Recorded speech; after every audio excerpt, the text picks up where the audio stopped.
What's up, everybody? Nicholas Kuzmich here, and in this episode of Netting Up, I'm here, Austin, Texas, at WarRoom. I'm going to take you behind the scenes, introduce you to some of my friends, and show you some of the cool stuff that happens here. So let's go inside. How are you going to start a cabinet?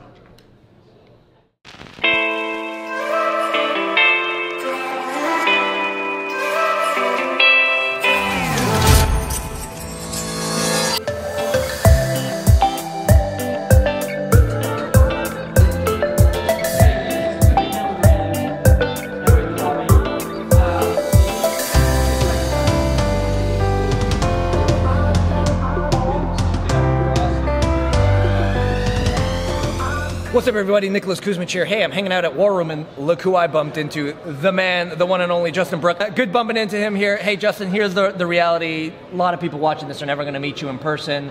Hopefully, you'll buy some of his programs and stuff. But look, if someone had 45 seconds with you, they're an entrepreneur looking to buy media to get more acquisitions, what might be like one tip or trick or strategy you might share that can really make that happen? Yeah, so the biggest thing is today, machine learning is getting bigger, AIs is the new thing coming, so you really got to be investing in training your pixels, whether you're on Facebook, Google, pretty much all the ad networks now have a pixel of some sort. Right. Don't think of it so much, don't think so linear about the ROI, think a little bit about investing in training that pixel, and then the ROI you'll get from that is huge. Right, so it's kind of thinking more long-term than short-term. Yes. And the more you invest in training the pixel, the higher the long-term ROI is going to be. Massive ROI if you invest in training that pixel correctly. Awesome. Hey, hanging out at WarRoom, saw my good friend Ryan. Obviously, you know him from Ask Method. But you're writing a new book, and there's a new strategy, and I think you shared something with me that is super powerful because we have a ton of entrepreneurs who are trying so many different things, deploying so many things, and they're not making it work, and you said there's one reason for that. Can you share that, and then maybe what someone can do or a tip to kind of get around that a little bit? Absolutely. So one of the things I realized that people implementing the Ask Method, people implementing stuff like that you teach with Facebook ads, is that people implement to the letter. And it's one of the most frustrating things when you follow all the steps exactly as they're laid out, and it doesn't work. And it's like, what's wrong? Well, I discovered this with our students, and it came down to one thing. It came down to the single most important decision that you need to make as an entrepreneur, and that is choosing the right market.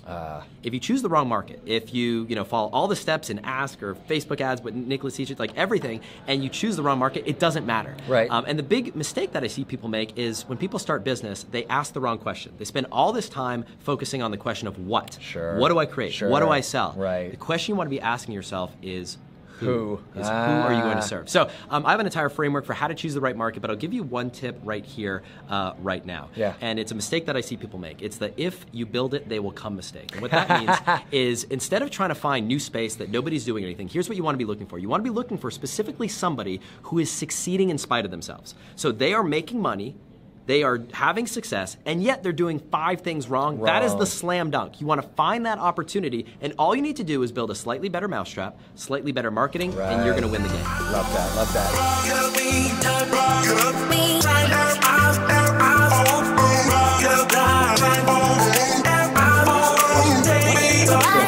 A lot of people say whenever you go to an event, try not to be the smartest person in the room. I like to see that a little bit differently. I like to say try to be one of the smarter people in the room in your field, but be surrounded by people where a room is constantly getting smarter. And I think that's exactly what WarRoom is.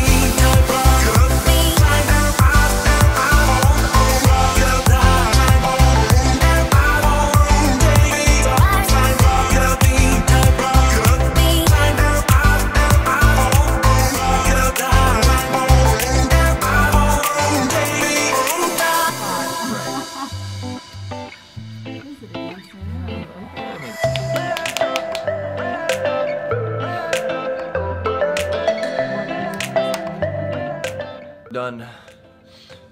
Got poked. Have some leftover urine. Not sure you want to see that. But quarterly, we get some blood work done. My doc here, Dr. Daniel Stickler's here in Austin while we're out here. Got to see him, got to do some cool tests and some things on the body.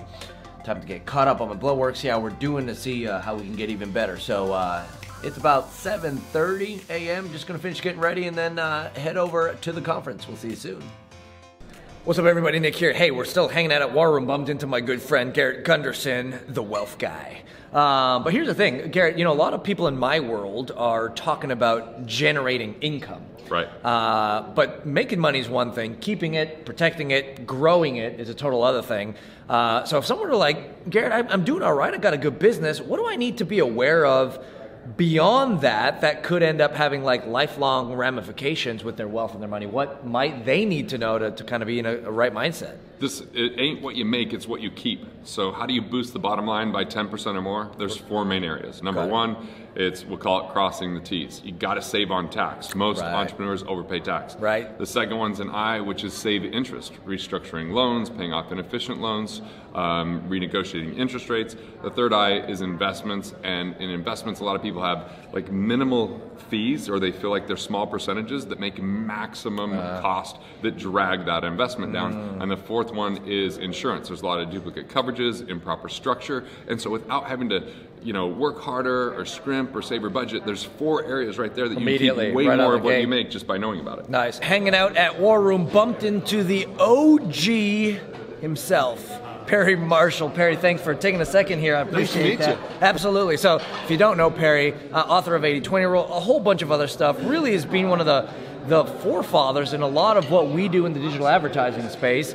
Now the reality is, again, not everyone here who's watching this may get the chance or the opportunity to meet you in person, but if there was one kind of great tactic or nugget or strategy, something that they can extract from you, what might that be? 1% is 50%. 1% of your friendships is 50% of your enjoyment. 1% of your customers is 50% of your revenue. 1% of your ad groups is 50% of your traffic. 1% of your product line is 50% of what you are remembered for.